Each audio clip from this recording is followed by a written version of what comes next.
today we have another wonderful presentation from our friend Ed. Today we are talking about the art of magic and manifestation. Welcome, Ed. Hello, everyone, and welcome to the fifth module of Ra University. This one's called the Art of Magic and Manifestation. So this one we're going to basically be trying to be learning how we could possibly be co-creators of the reality as Ra describes. So I'm Edward Gregory. I like to say, as always, that this is purely kind of my own research and my own thoughts and feelings on these subjects. So feel free to leave anything that doesn't resonate or might cause some kind of issue, and feel free to just forget about it, because once again, a lot of this is going to be science. So please feel free to take what resonates and leave the rest, as Cole always says. First off, in the previous modules that we've gone through in the Ra material, we have looked at all the different things that make you you. You know, we're trying to put together the whole know yourself part, right? So the bits that we've gone through so far, I hope have given us a bit of a groundwork in how, in reality, in scientific terms, these things are what Ra has been talking about the whole time, and that we have these abilities and these things inside us that are only going to get more pronounced and more important as we move into the fourth density, as Ra describes, as you know, we are on the cusp of doing right now. So I feel it's quite important to kind of try to understand how these magical principles work and bring them into your life, because of the fact that these are the way that you can become creator. You know, that you can co-create your reality and do start to do the adept work that we're all here to try to understand. So I'm hoping that in the previous modules, we've got all the little kind of bits and pieces of information that we need to kind of pull together a more cohesive system. So the thing I want to get through is that pretty much every single type of magic that's ever been spoken about or used previously, they've all basically just been ways of modifying and adapting the same exact technologies, right? That doesn't matter whether you're a shaman in the past, whether you're a witch in the Middle Ages, or you're a chaos magician in the 80s. The same system is the thing that's made it work. And that all comes down to us being co-creators, us having this ability to adapt our reality with our consciousness. So that brings me to the first kind of question. What is magic? What you know, because lots and lots of people have tried to define it. Now, what I personally would define it is, as others have said, and I think that this is the one that has been used to describe the Ra material, the way that magic works in the Ra material, and that is the idea that you change inside, you change consciousness, and then the world on the outside reflects that change. So it's a two-way process, where by whatever process you do, you affect the inner, and then that affects the outer. So by that way, you're essentially using will, and you're using a faith to change your reality. And that is essentially the crux of what magic is. And, you know, why I firmly believe that it's something that we need to be learning to understand, because without that, we're kind of stuck in the mire, as it were. Whereas with that, we have a way of actually kind of controlling things far bigger than the actual material actions that we can cause with our physical body. So a little bit about history. Magic's been around forever. There's been literally not a single point in human, where they haven't had supernatural, shamanistic, or magical beliefs, pretty much worldwide. So where does that come from? It can't be something that just happens. There's got to be an intrinsic thing there. Now, the word occult is used a lot, but that just means hidden. Now, the reason that stuff was hidden is because of the fact that they don't want everybody to be able to walk around changing their reality however they want and see fit. The people, the elites, the ones at the top, that's a dangerous thing. So the whole of human history, this knowledge has been gatekept. It's been hidden. It's been kept for the few to have that power. Right now, that's why these things aren't taught in school. That's why witches were burnt. That's why you'd be seen as an idiot for saying, "Oh, well, I can change the things with my will." But all of those being seen as an idiot is the thing that adds the doubt and is the thing that breaks the faith that you need for these things to work. And that's what brings us to the science. As science grows, as we've been saying the entire of the course, that science is finally starting to catch up with these ancient teachings, and the way that Ra has retold those teachings is still fundamentally the way that science is discovering that it's working at this point. So all of these things bring us back to the same point. You are creator. You are able to interact with all of these energies that are the baseline of reality. So let's kind of dive into how I've kind of put together the way that, my own version. Like I said, these are all kind of what's the word? Extrapolations. They're nothing set in stone, and I would highly recommend every single person goes and does their own research, finds their own magical system that resonates with them, so that they can start to begin to bring these things into their life and get the kind of the reassurance that this is real. This is nonsense. This isn't make believe. You can make these changes outwardly. First off, let's go back over what we've done so far on the course, because in every single one, we've had little tiny bits and bobs that will be helpful moving forwards. So first off, the way that the entire of the universe works, is that intelligent infinity using will and love to order and pattern the intelligent energy into the distortions that we see as light and that we see as the universe around us. So that means that everything's consciousness. Everything is based on will and structure and being able to form things from nothing. So that's why the geometry and vibration working together in that quantum foam creates the particles. That's why that quantum field is the same consciousness substrate that unifies everything. There's no such thing as time. There's no such thing as distance. So the space-time duality that we see playing out, these are all the intrinsic workings of the illusion.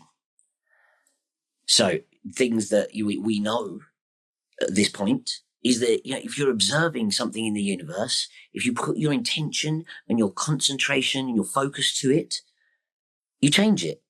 Not only do you change it, you bring it into reality in a sense. Obviously, it is there in its own sense. Like we discussed, every atom is a point of awareness. But this act of observation, this act of mutual sympathetic resonance, is the thing that keeps the universe as we know it together in a physics, in a purely a metaphysical framework that we perceive as the physics and the physical framework that we live in. And the way that the creator has designed the system so that it can best understand and view and push every parameter of understanding itself. So moving on, we then moved on to consciousness. Consciousness. We now know that your mind doesn't make you. Your body doesn't make you.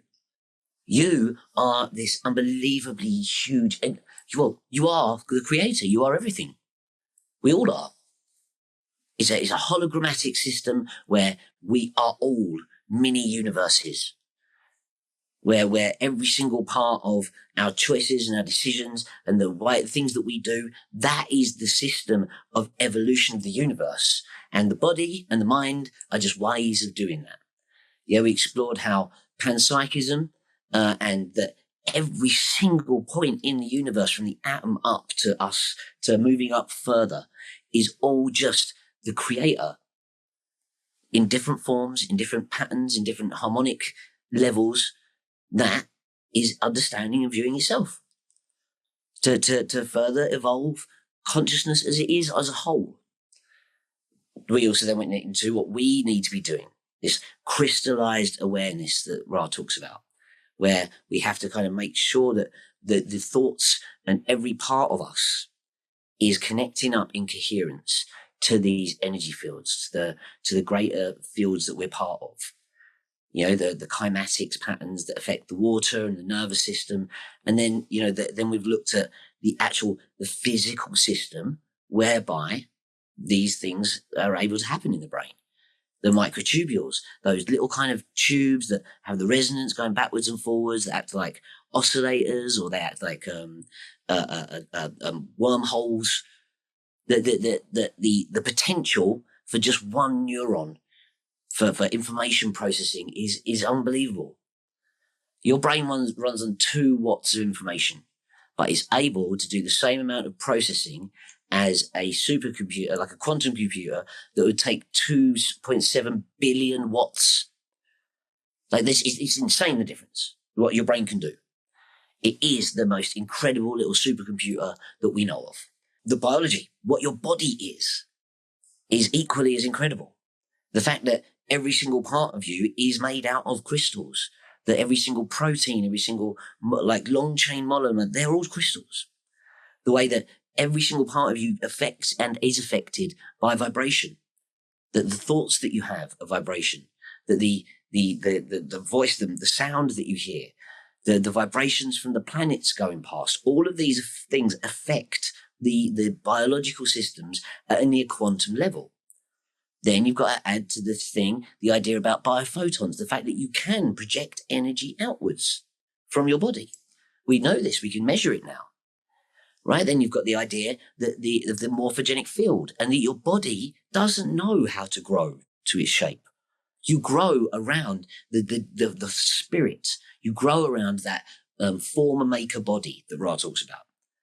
And that essentially is locked in place to keep you as you by the DNA. This fractal antenna that can read wavelengths from like way, way smaller than an atom to way, way bigger than a molecule. So all of these things, they all come together to show you that you are far more incredible than just a meat suit. And that there's lots of potential there for you to utilize and use that vibration to pull in to your body, to pull in and to push out vibration in a structured and coherent sense. This is where we get into how that works, how the body itself isn't just this biology. No, it's a very, very precise, very controlled transmitter and receiver of information. Your consciousness is beamed in. You receive that information. Every thought that you have in processing that information, it puts out vibration in here, not like the time space beamed in. No, the space time right here, that you're putting out energy. The energy that moves through you is that pure prana, that pure quantum force that structures everything. The chakras are like those energy centers, the twists in the torus field that goes around to make the aura. Each chakra has its own body, has its own connection, has its own density that it exists at. And they all stack on top of one another in this nested structure that makes you. Then you've got the aura and the energy layers that are projected out from you that are arguably go on forever. And like we said, space-time doesn't really exist, so you are connected to everything. All of those thoughts and all those, they're everywhere. It's a hologram, right? Then we've got into this idea that the field around you, the aura field, it actually lays into sacred geometric patterns very, very, very well. You are built of sacred geometry. So this is where we're up to so far, right? Those are like the key things that I'd say to pull out from the previous modules that should help us understand how you thinking something might be able to affect the universe. Because, that was what Buddha said, right? With our thoughts, we create the world. How would that happen? Well, Ra talks about magic quite a lot. I think I looked at it. I think there was like 170 different references to magic in the raw material. And some of them are really profound, and some of them are kind of because it seems to me that Ra's kind of explaining that magic is going to be fundamentally important to us moving forwards. So it's good. It's necessary that we understand it. But the way that magic has kind of been used historically has always been, like I said earlier, by these elitist people, or by people that had to go into hiding and had to kind of do it in some subversive way. So it's generally always been used for like the wrong reasons. And arguably, it's a very quick way of going to a negative polarity because you're chasing that power. You're chasing the ability to manifest being wealthy and rich and all these other things, like, that traditionally have given, say, a sorcerer a bad name, So Ra kind of gives a slightly different approach, as always, like he does with most things, of how magic is so important, but to be on the path of the white magician, it has to be a very kind of service to other action. So he talks about how the discipline of personality is fundamentally important, but also that magic is really kind of important to that too. And then he gives a very kind of simple framework for how magic works in his kind of thing. And that just comes down to going into the silence, being there, clearing everything out. Then focus, like having a single intention, a single thought that is going to be the manifested action. Then you go in and you focus that intention with a structure, of a meditation of a structure or of a shape or something. And then the connection to that, the field, the greater connection of the greater consciousness, the planet itself, that heart resonance field that we can measure now. By connecting those things in a row, then in theory, according to Ra, you can manifest reality as you see fit. The disciplines of the personality is something that I have to put in here because initially I was the next part of Ra U is going to be heavily about psychology and how Ra talks about this disciplines of personality being such a major kind of component. But I thought I'd better put it in here before I go any further, just in case you guys. I mean, obviously not going to, but you were to kind of run ahead of yourself, and basically I'd just be giving you a box of matches and say, yeah, go play. So this is kind of important. The whole the prerequisites, the first things that we need to get in place here before any magical work kind of happens is the same things that we're all here to do anyway. Yeah, the whole point is know yourself. Yeah, know who you are. Don't be authentic. Be the authentic you that you can be, right? And then once you have kind of worked out who you are, accept that, understand that, be happy and love who you are. And then with that love, that heart chakra open, vulnerable without any fear. Once you have that state, then you can become creator. The actions that you do will lead the universe, will lead the way that you think because of that process, will lead you to be performing magic. And then the other thing that Ra talks about a lot throughout the whole thing is that the magical realm is all the realm of the third eye, gateway to intelligent infinity. That is that indigo ray self is the magical self, is the one that does the work in a magical sense. So by doing this process, knowing yourself, accepting yourself, knowing other self, knowing that we're all one, and then actively trying to co-create and become that one, is more how Ra describes it.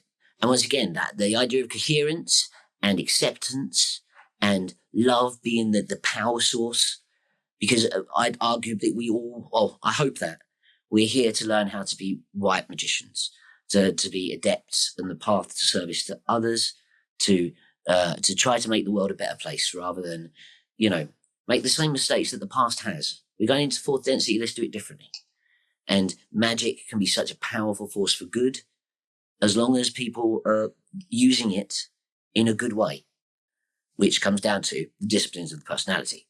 The way that Ra describes magic working is that you yourself don't really do anything. You don't change anything.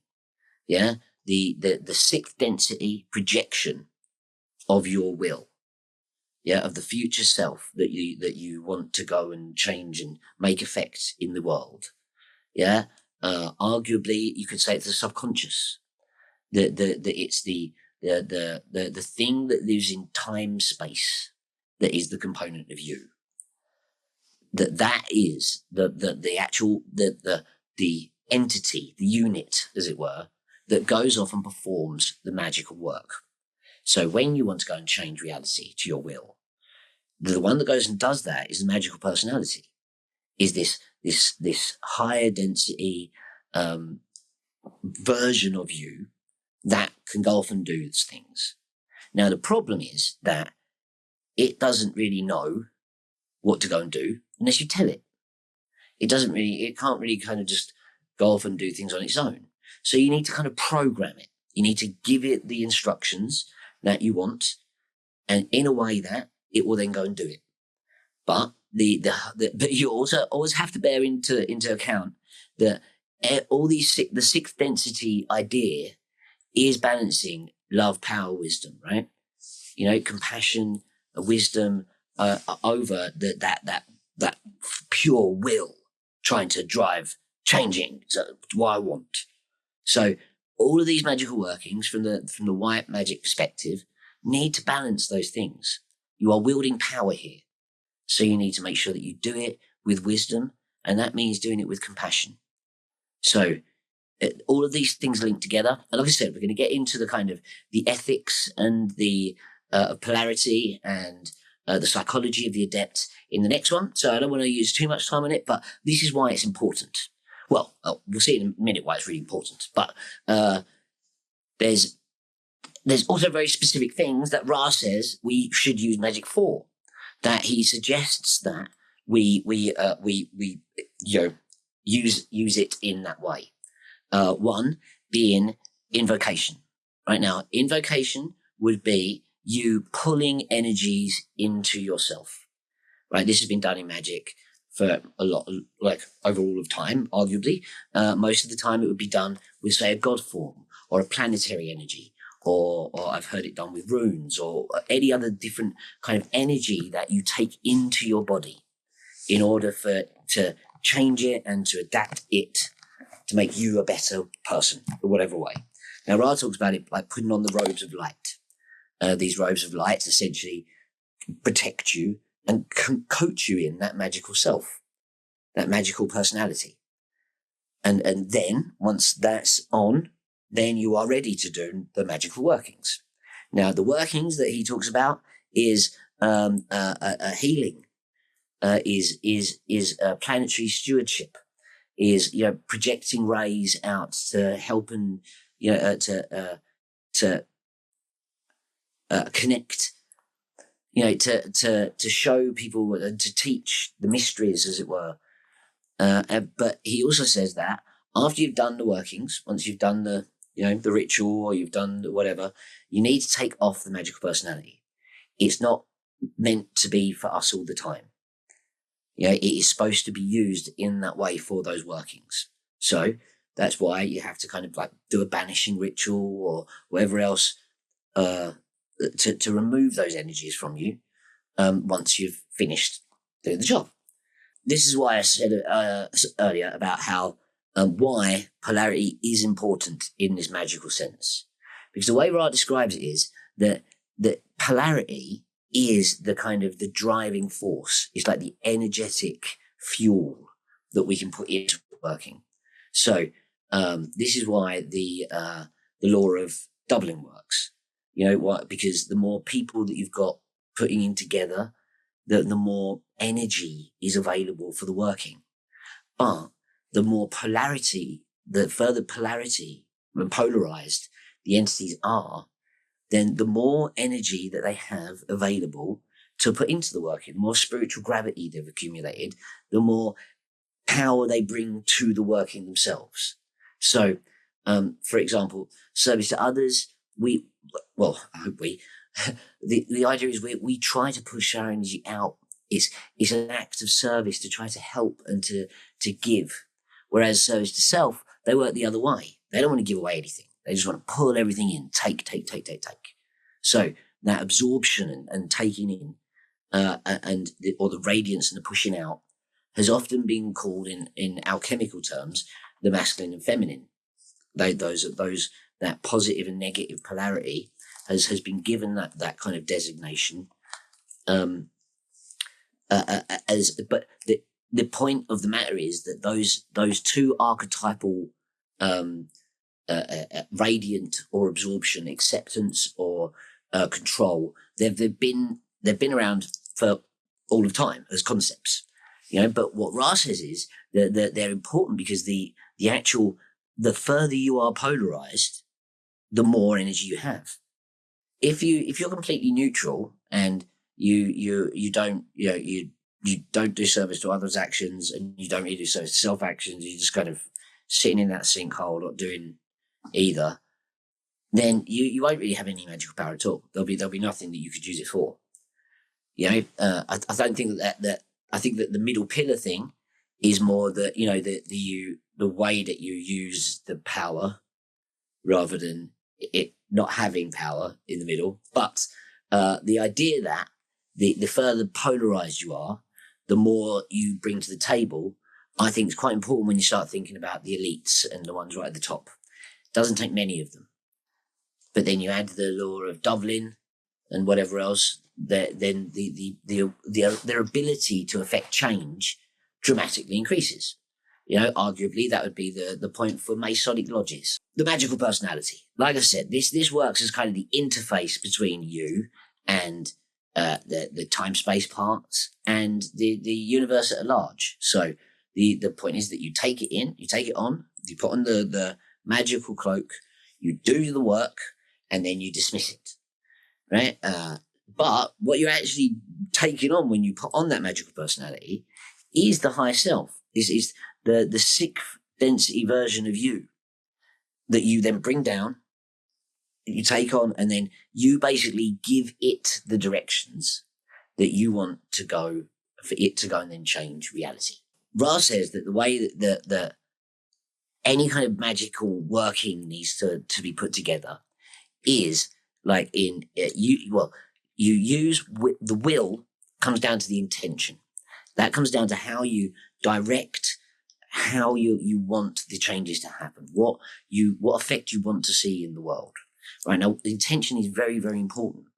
Whatever intention you have, it won't normally manifest exactly how you see it, because that'd be too nice. It's not exact normally, but the way that your will manifests can be quite dramatic at points. You hear about people doing things and then them being like completely shocked at how the universe got them there. So intent needs to be quite well thought out before going into anything like this. You need to make sure that you've not put yourself into any traps. It has to be quite direct. But then once you've done the work, once you're doing the working, there needs to be faith that it's going to work, faith that you have this power, faith that these things are able to work. And I think personally, a lot of that time it comes down to knowing that there is a possibility for it manifesting and there being an outcome. I think that the faith bit would be the one that's probably going to stop most people from, say, winning the lottery, because you might have the will and you might have everything put into that, but somewhere in the back of your head there's a thing like, oh, this isn't going to work, and that's going to be what stops the magical working. So having that unbreakable faith. The other thing that Ra talks about is that the major tool that we have for magical workings is visualization. I think personally is another reason why they're so keen on teaching us, telling us to meditate all the time, and because when it comes down to actually doing this kind of magical work, when it comes to the kind of way that we're going to be living in fourth density, these things become incredibly important. Being able to visualize clearly what you want to happen and how you want it to happen or whatever else, that's going to be the key things that we're going to use in order to change our reality how we see fit. Ra said that there's 3 different modes of operation that we can use. One is that invocation, like I just described about the bringing in the magical personality, but that would also include talking to your higher self. That also includes channeling. Channeling would be an invocation-based practice. The next thing would be evocation. Now that is essentially where you push things out. You push out your energies from your body. Like we saw in the previous lectures, that you have this biofield around you that you have some kind of conscious control. And thought forms are basically a large chunk of how this magical pieces fit together. Arguably, we're all just thought forms. We are just dreams dancing in the ballroom of the dream, right? Other things that Ra talks about that help us in magical workings. So the architecture is what you need. Now, it's spoken about in a couple of the passages about how the 6th density friends, or whatever they're, negative friends, have tried to affect change, that they use geometric patterns. They use these shapes to specifically structure the spells, as it were. And that's something that's been seen throughout magical practices since Pythagoras, arguably. The shape and structure are actually very important in how you put these things together, how a spell is structured, as it were. And this also comes down to how symbols work. And symbols have been used for all of human existence to kind of hide information and to teach at a higher level, like talismanic images. The amount of different information that you can get out of the Tree of Life is mind-blowing, for example. And resonance. The other thing I was going to say about symbols, and that's also kind of why things like rhyming structure works. That you are then creating essentially a sound structure. And this brings us to the next one, the resonance. So Ra said that, certain words and sounds are very important in magic. In the Golden Dawn tradition, they teach that the vowel sounds are essentially the magical sounds. And Ra kind of echoes that, where he says that the only real magical language that we have left are Hebrew and Sanskrit, because they're the only ones that contain all of the vowel sounds that are magically used in a wider sense in the universe. So, but all of these things come down to resonance. They come down to vibration. The reason those sounds work, arguably the reason why the symbols work, is because of the vibration. How the resonant vibration of whatever state, whether the sound that you're making, the symbol that you've created, the crystals that you use, and the tools that you use to direct and to project or to amplify whatever energies that you're using. Now, Ra does say quite a lot that you don't need other tools. You don't need any of the outside stuff. You don't really need it. But by having it, it helps to kind of focus and amplify your intent and your magical ability, as it were. It gets you into that kind of the brainwave state or whatever it is that you need for that thing. So things like incense, then you're talking about when you burn that, you're putting small molecules of specific types that resonate. That's why you can smell them. So that is that vibration that you're filling the air with when you burn incense, right? So there's all of these things that come down to ways of manipulating and controlling vibrations and resonance, therefore creating essentially an environment whereby these things can be projected out, where you can evoke the magic. So the other thing that Ra talks about quite a lot is repetition, and that by repeating the same ritual over and over again, like they do with the LBRP, you actually create these kind of grooves in time space. So when you then do that ritual, you slot into that groove. And every single person that's ever done that same ritual, they're all in that groove. So all of the power and all of the energy that's been put in by all those people, you're essentially tapping into that by doing a specifically created ritual. You know, you can make up your own ones, that's fine. But then, like we said before, it all comes down to a sense of power that can be put in to actually create the change. And if it's just you on your own going from doing that, then that's fine. That's what you do. That's great. But there's only ever going to be so much power that a person could ever accumulate or a channel. You know, bigger groups, like we said, the STS, that have like all the Masonic lodges all making the same shapes, you know, and that's what arguably we as white magicians need to be doing the same. We need to be coming together and creating our own grooves or finding grooves that we can work with in a positive sense, and using those pre-established, or like I said, establishing our own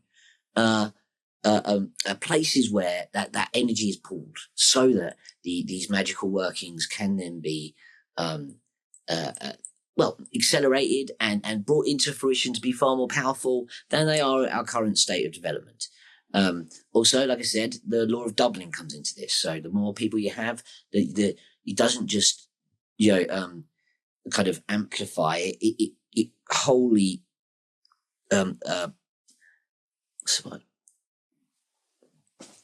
it grows in an exponential route. That's it. It's exponential growth from each person that you put on in such an incredible sense that the amount of units, as it were, stack up unbelievably fast. So it doesn't take many of us, especially if people are really highly polarized. And like I said, going into the fourth density, this is one of the reasons why forming social memory complexes is going to be so important. Because of these ritual mechanics, because of the fact that all of us pooling our energy together in the same polarized service to other white magic sense could have the ability to improve and change and make the world better for everybody. Other points to this that we need to understand is that the changes don't really happen here. Yeah, the magic part happens in that time space, that reciprocal dimension that Ra talks of, where the spirit lives. You know, that is where the actual change, the reciprocal action essentially of your magic would take place. You build the things here in the conscious mind, in space-time. You build up your desires, you build up your intent, you put it all together in a way that, this is what you want to change. This is what you want to happen. But just wanting something in, a space-time doesn't really go for much, doesn't really help you a lot. So you take that thing that you want. Generally, you kind of convert it into a symbol or some kind of a way of shaping the probabilities and programming the universe in a way that you then go into meditation and you visualize how that will play out, how that thing will unpack, how it will then go off and change reality. And this comes down to it being a structure, being an actual specific thing that in the time-space part gets unpacked, and then that program goes to work. The magical personality takes that knowledge and changes things, shapes the probabilities to a way that you want them to be. Now, one of the things that the thought forms, like Ra talks about, that's what those programs that you're putting out are. When you do the visualization, as we've seen before, the brain waves themselves are projected out from your head. They form these shapes, these thought forms. And those right there are the things that you can use to kind of go off and build reality. So this idea of programming the magical mind, and the subconscious being the part that can actually affect change, that's actually been spoken about quite a lot in many different types of magic outside of Ra. In chaos magic, for example, this is the basis of how a sigil works.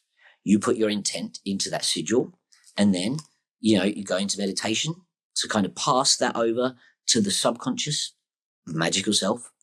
And then afterwards, you kind of just try to forget about it. That's how they get past the faith part. But pretty much all of these different systems, including what Ra says, they all kind of come down to like this kind of 4-stage process that you get yourself into an altered state, into a place where your brain, you turn off enough of the personality to activate that subconscious part.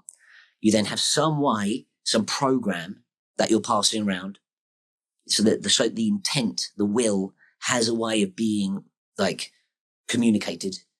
Then you've got this emotional part, which we're going to get into in a bit. And this is kind of, I see it as the body's input. It's how, the thoughts that the coding that you're putting in, the way that that's released into the universe is through the body.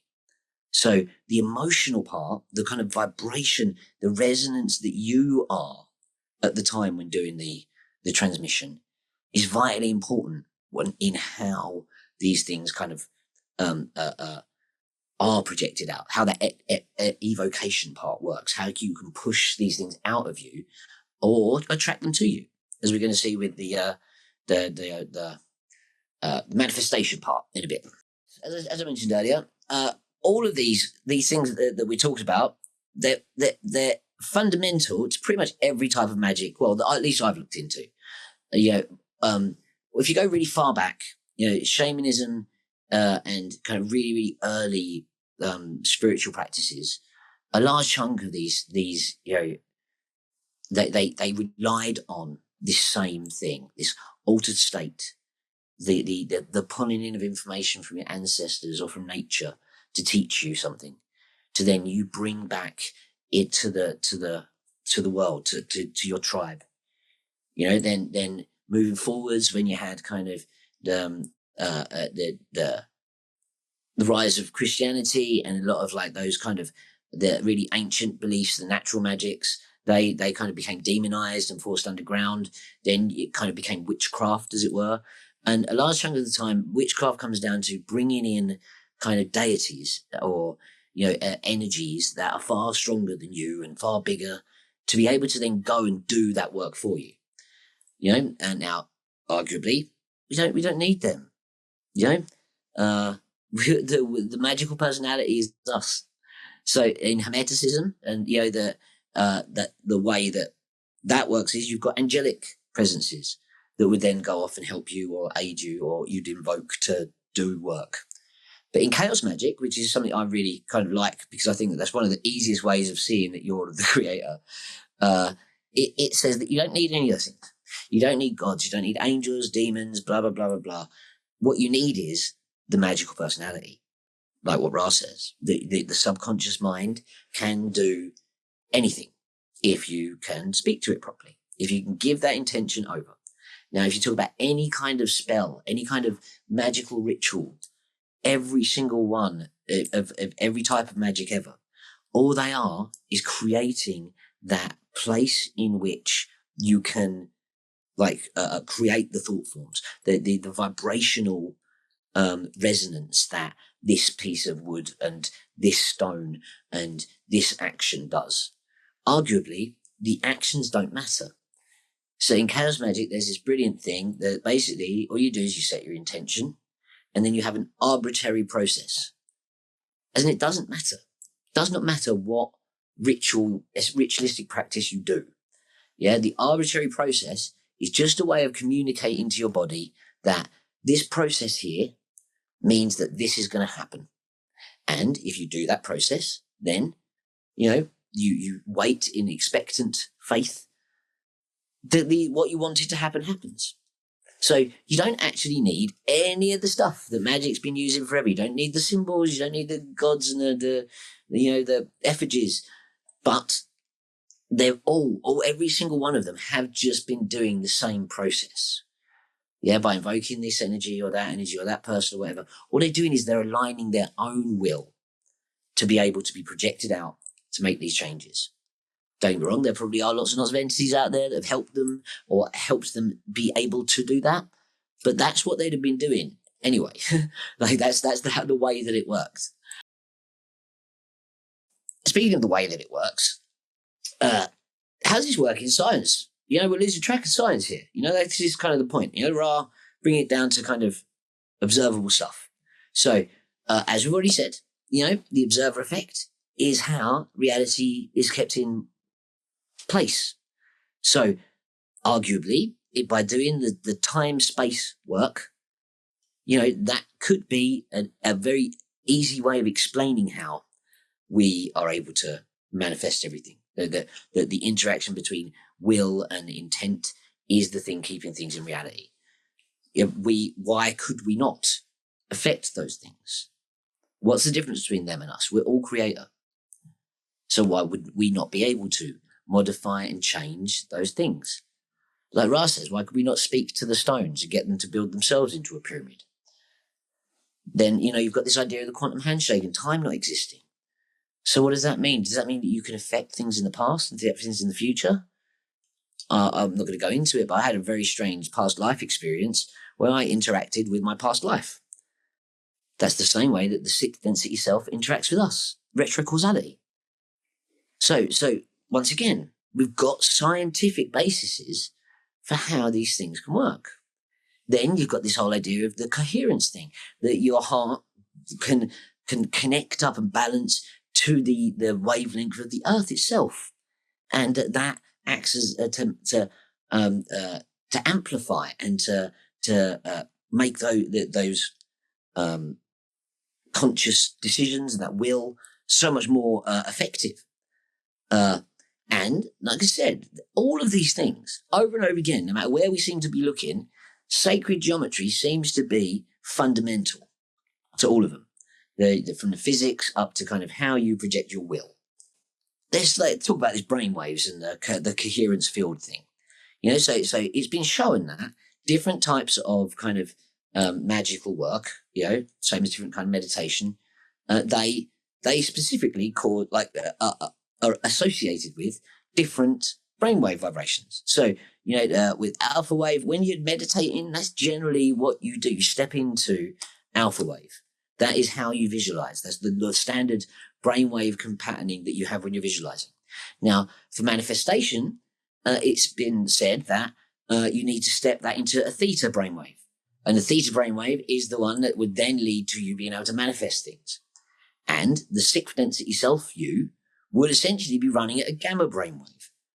So all of these different things, the different brainwave states that you create inside visualization, then this all gives credence to what Russ says about visualization being the key to making this magical work. Because what you're doing is you're fundamentally changing that brainwave state to a point where you're able to push out the right types of energy, of vibration, resonance from your thoughts. And that you're able to get everything in that coherent state so that the mind and the body are working together to essentially affect the reality, to be creator. Here is a little bit about the Blue Brain Project. Now, this is kind of amazing.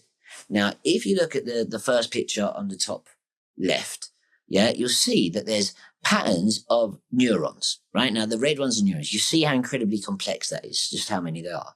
Now, for example, let's just use this as an example. If you were to say, be doing the LBRP and the lesser banishing ritual of the pentagram, for anyone that doesn't know, and you were doing that ritual, those 5 neurons there that we see there, let's say, for example, could be related to the LBRP. Now, it's not particularly clear on there, but from that top-down view, they form a pentagram. Your neurons grow in sacred geometric patterns. And as we know, neurons that,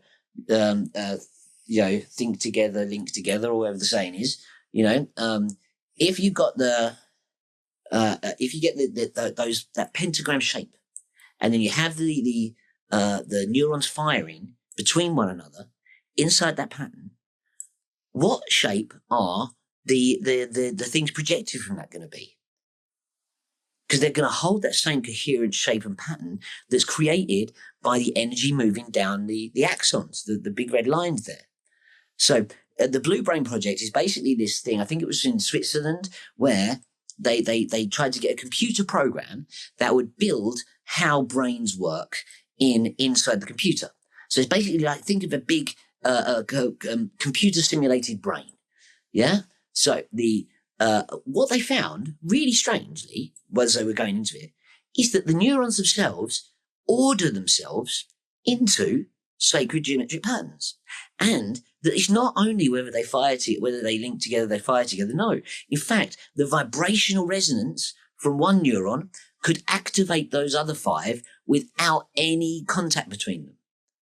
How? It's because of the fact that those 5 there have formed a resonant patterning around one another. So when one goes, the other goes, and they form a very specific geometric pattern inside your brainwaves. So when that thought comes out while you're doing, say, the LBRP, you would be actually projecting out a pentagram from your brain. And this can get more and more complex to form more and more geometric patterns. Right now, I remember I said about the microtubules, these kind of long tubes. Those are the things that are running down the center of each one of those little red lines. And those are the things that are projecting out vibration. Those are the things that are going to be making the real fine details of those brainwaves. That, your brainwave will just show you which neurons are firing. Those microtubules will be putting out unbelievably detailed sub-vibration inside what neurons are firing. And that all of that sub-information inside that larger piece of information will be coming out as a geometric shape. So you can see the one on the right, you've got the 6 and 7 neurons firing together. You can see how complex these patterns and these shapes can get very, very quickly. Now, that bottom picture there on the right, that is actually a kind of artist's impression of what your thoughts might look like. Just structured 3-dimensional shapes pouring out of your head. This leads me to thought forms. Now, this is something that Ra's talked about extensively throughout the whole of the Ra material. It's kind of how the time-space part of what thought and everything works, where these things exist, what they do. And we don't really know, but in Buddhism, I think they call it the causal body or the causal realm, where, essentially the astral realms could be defined the same way. That our thoughts, they come together and they create things. They're not just a wave. They're a structured thing that goes on to manifest and create. So, in magical terms, one of the things that I've done a lot of work with in my own kind of little practice, as it were, is servitors, and actually creating little kind of energetic entities that can be sent out into the world to go and do a job for you, to go and achieve something, or to bring something back, or to affect change. Once again, these are all just the permission slips, as it were, to get your system to the right position to hand off that information to the magical self. So, one of the things that you could describe a servitor in scientific terms is one of these things called a biofield condensate.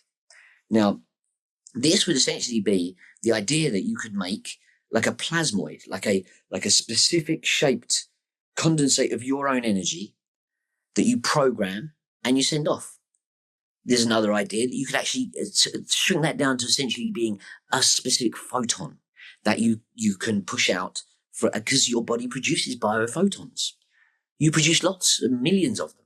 But if you could order and pattern one and put intention into it and then give it a coherent structure and send it out, what could it achieve in that time space, subconscious realm where the rest of existence is that we don't really have access to because of the veil? So here we have some pictures of these plasmoids. Now, plasmoids are being heavily researched at the minute because really all a plasmoid is a kind of a ball of plasma, which is kind of a state in between two different energy states. It's kind of that point in between, when water boils or when carbon burns, it gives you a flame, but there's lots of different ways of making those, that energetic patterning. Yeah. So here you see the two main pictures here are both done with electromagnets and electrons, and basically you make it and it creates this toroidal shape, as we spoke about. Toroids being the fundamental sacred geometric structure that everything's linked to.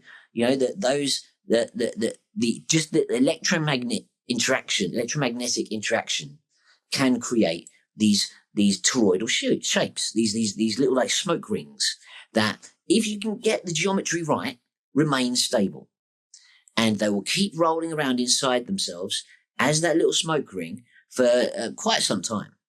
Now, if we, when we think, are producing stable structures, how difficult is it to think that with intention and with specific neurons being built in specific ways, that you could create these type structures using consciousness that you could project out.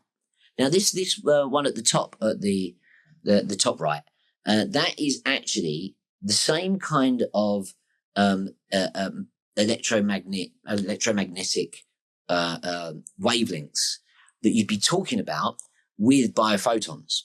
And this here is done as in some experiments where they used a magnet field, and then they used these photons, and they essentially managed to get them into stable, coherent plasmoids that would just sit in one place, like self-perpetuating. This is all done with the same kind of technologies that you have inside you. So why would we not be able to consciously create these kind of structures? And arguably, this is the same exact way that matter's formed. But the next stage up is not done at a subatomic level. This is done at an atomic level, at our level. Let's get into manifestation, because this is something that, lots of the spiritual kind of community talks about. It's not something that Ra really says that we should be using magic for so much. But, he does talk about how we create our reality. And by the disciplines of the personality and the changes on the inside, we can then create changes in the outer and bring things to us to change our reality in a positive manner. So the idea that our personality and who we are and everything, all the consciousness part, that is all creates like a resonance, vibrational energy, and then that resonance is the thing that leads to how catalyst comes in and out. Ra says that the red ray is the part that pulls in what we have in our life, that pulls in the catalyst. Right? So by changing the identity, by changing the personality, you change how you bring those things to you. So the way that your emotions and the way that you adapt and you interact with whatever situation will then give you a specific vibration, a specific resonance that you're putting out into the world. Now, the way that it's spoken about is this idea that like attracts like. So if you look at thermodynamics, if you put drips of oil into water, over time they will separate. All of the oil will go together, and all the water will go together, because of the fact that they're different fundamentally at the atomic level. They don't want to mix; they want to be together. That's the same idea, that by changing your vibration, you end up then bringing those things that match your vibration to you. You act as an attractor to manifest these things in your life because of the fact that you've changed that vibrational state that you're living at. And that right then is the thing that brings those things to you. So you change the inner, you change the outer.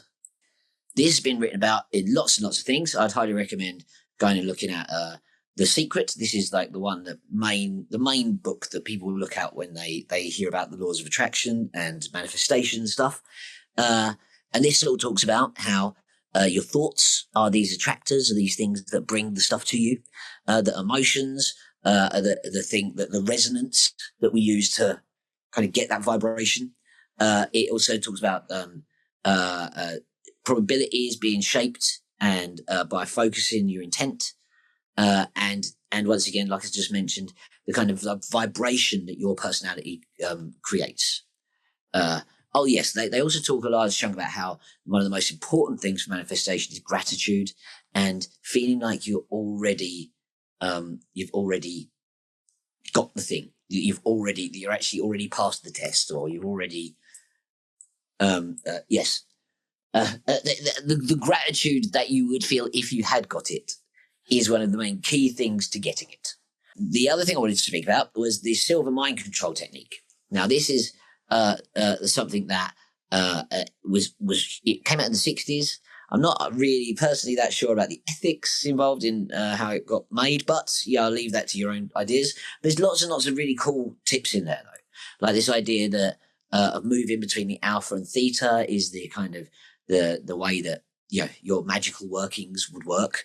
Visualization and the giving the information to your subconscious, and also he talks about a lot about unpacking dreams to actually take imagery out of the subconscious to gain kind of knowledge. He talks about intuition and how these altered states, the alpha and theta kind of meditative states, are the key to kind of pulling in information from outside, from understanding things bigger. Now, the main reason I said about it, other than it's heavily used for manifestation and things, is Carla Ruckert. I believe she was taught by Andrea Pacharic, but I'm not 100% certain on that. But she uses the silver mind control technique heavily in how she channels. So if you look at the channel intensive on the LL Research, it's basically, arguably, is it's a modified version of the silver mind control method. So I feel that it's very, very, very important for us in our specific thing. This is quite an unsung hero in our little kind of world. The key things that he says that I think were really important is the screens technique. So he has the same workroom that Carla says to use for channeling. It's the same thing, but apparently you have a screen on one side for the past, a screen in the middle for viewing now, and then one at the other side for viewing the future. And by mastering those three screens, you can essentially, shape the probabilities of the future. He also talks about the mirror, the same kind of concepts that Ra talks about, that the universe mirrors your mind and it shows you things that evaluate you. So how to kind of learn from that. And then there's lots of other cool little techniques. Like he says, there's certain mudras that he basically teaches that help to connect the nervous system, which is quite good. And he also says something that I do pretty much all of the time, which is roll your eyes upwards when you're trying to connect to your third eye. I found that incredibly powerful. So anyway, that's a really good book for this kind of mental magic kind of understand. For more practical techniques, I'd highly recommend everybody kind of have a little toy and play with sigils, because you're going to be blown away by just how powerful and cool things that they can do. But I'll get to that in a minute. There's lots and lots of different magical tracts you can go down, whether it's high magic and huge rituals and ceremony, or whether it's natural magic and it's kind of getting into nature, and whether it's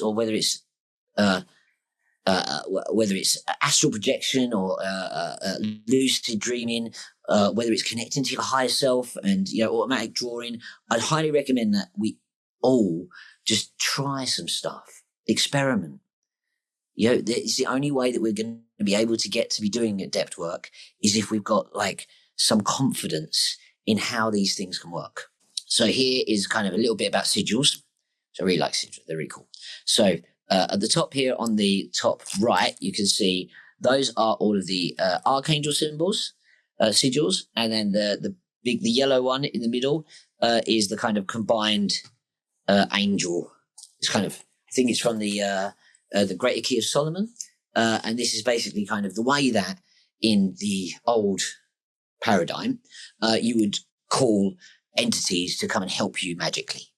And these sigils would be used to kind of harness or to kind of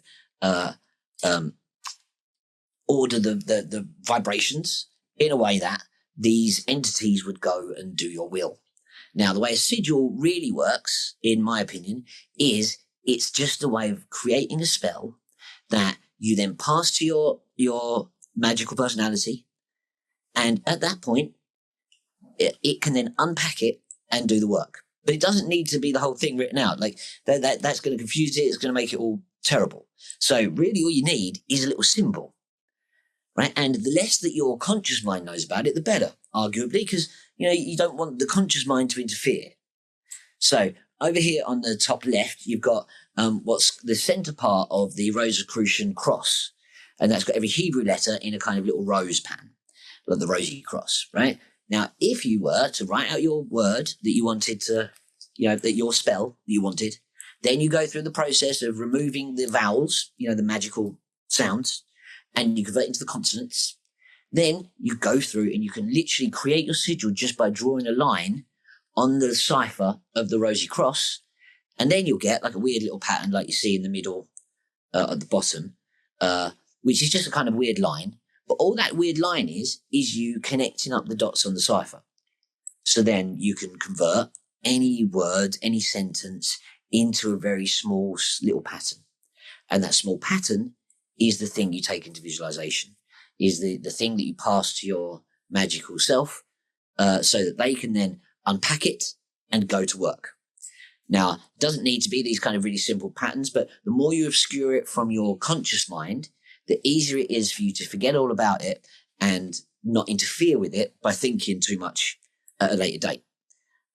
So it doesn't need to be this kind of like, weird little lines or whatever else. You can make it purely out of kind of characters, out of other symbols. As long as when it comes down to the point of you've made it, afterwards you can't recognize it for what it is. That's kind of the key when it comes to sigil work. I've had some crazy experiences with sigils. That was one of the things that really made me think, wow, there's something to this. So I'd highly recommend you guys giving them a go. Once you get into a bit more adept kind of level things, then, arguably things like channeling and actually connecting up to energies, entities bigger than ourselves, even channeling the higher self, so that you can get a better understand of how what you're supposed to be doing while you're here, then there's things like kind of astral projection, realizing that your body doesn't trap you. You can put your consciousness all over the place, and it's an incredible experience. Some of the most profound experiences I've had on my journey of being astral projection. And once again, it can be a little bit of a fiddly process, but once you get it, it's one of these things that you'll never forget how profound the experiences are. So I'd highly recommend it. Now, the idea that we can project our rays, that we can send energy from one place to another, that we can influence events like the other side of the planet just with our intention and sending that energy. I think Quo said recently that we can't see just how powerful that intention, that kind of ray projection is in our world. Yeah, you might think, oh, that's just silly. What's it going to do sending that over there? But we don't see that in the time-space part. That's one of the most powerful things that a human can do. Project that energy with will and with intent. It's an incredible release. So, realize this. Realize we're creator. Realize that in the time-space part, we can do incredible things too. We just can't really see them. And then other things, like I said, astral projection, realizing you can roll out, and then to further that, the macabre activation, where you could, in theory, take yourself wherever. Same way you would with the astral projection, but you. Bring it all together. I hope that we've seen that there's lots and lots of different types of magic that have been described. There's lots and lots of different things that we can do with it. And it is essentially like the technology, like the actual working nuts and bolts of how we should be trying to live the fourth density part. You know, as white magicians, we should be coming together and we should be unifying and merging our energies with pure intent to make the world better, to change things and make, you know, going into the fourth density the most positive thing that we can. So yes, as part of the wider course, you know, I hope that this has kind of brought together that consciousness part, yeah, the kind of the will part, and then the how it's done, how these energies can be brought together, how they can be programmed, you know, and then the idea that geometry and structure can be passed out far wider than what we see, and that you can program this magical self in sixth density to go and essentially change reality in whatever way you'd want done. You know, and intention is incredibly important because that's what polarity is for. That the polarity of that intention is what gives it its energy. You know, and all of those to converge all together to show us that we are co-creators. You know yourself, know other self, be creator. And finally, on to next module. So, as I've just spoke about, psychology and the polarity part, the shadow work, the understanding the archetypes, and you know why tarot and astrology are also important. The kind of the how you know yourself, how you accept yourself. You know the route to get there, so we're ready to start doing the work. And yeah, the ethics involved in all the stuff that we've just spoke about. How we can use these things for good, for planetary stewardship, rather than for personal grandization and power like they have been used. So I hope that has given you some kind of like, you know, I don't know, a different way at least of thinking about magic rather than, you know, throwing fireballs around or whatever. And, you know, and hopefully a kind of a way of visualizing it in your own head that this is all very possible. This is all stuff that we can actually be pushing to explore and to experiment with to make the world better. And I hope that you'd like to kind of come with me and join in. Get the whole indigo ray going, as it is the gateway to what we're going to do. And love you all. See you next time. Thank you very much, Ed. It was again very impressive. For me, how you can explain high complex things quite simplified. It's very amazing, yeah. And by the way, we can ask Jim on Wednesday how far they have used that book of the Silver Method. Would be also from interest of my side. So is there anyone who have a question or want to comment on what Ed just presented? Yeah, we have some comments or questions first from Joe. Thank you, and thank you, Ed. That was great. I have a question about the doubling effect, and obviously, I understand if you have a room full of people or a community of people that all do something all at the same time, but supposing you have lots of different people around the world, all at various times of the day, all doing their own individual practice of spending love and light, does that have a doubling effect as well? Okay, so I don't really think that it has a doubling effect for like all of it, but I do think that the magical grooves thing is quite important. So say you get a few people doing work together, yeah, and they're going to amplify their effect. They're going to cause this, say, like a ripple. You know, if you were then to go and do that same ritual, you wouldn't be doubling it because you're not there doing it the same thing. But your energy would be far more, you know, it'd be far you'd be far more powerful with your own energy if you're doing something that's already caused those ripples. If you're already in that kind of crater in the wave. So people doing it all over the place at different times or whatever else, they wouldn't all be doing it together, but they'd all still be getting an amplification of what they could bring in themselves. But also, you've got to take into account that time doesn't really exist, does it? No. So realistically, they are all doing it at the same time. Thank you for your question, Joe. We have another question or comment from Fred. Yes, thank you, Ed.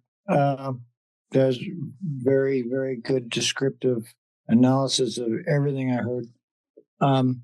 Would you be able to explain the difference between sigils and runes, since they're kind of similar, but I know some people might not know the difference? Okay, so the runes essentially is the what's it called? Indo-European written language. So ancient Germany, all the way through to Scandinavia, England, all the way across what would have been the Druidic and the Celtic nations and the Viking nations. They all used runes as a language, as symbols. Now, I think what you're talking about would be rune binding, which is where you get different runes and you stack them onto one another to essentially create a sigil. And then that way you can actually kind of get the meaning of the word, as it were, written with your runes, and stack them into one another to create a symbol that would be, would take on the energy. Also, a lot of these really, really ancient languages, like Hebrew, like the runes, each letter would have not just a sound and a thing, but it would mean something. Most of the languages were hieroglyphic, as it were.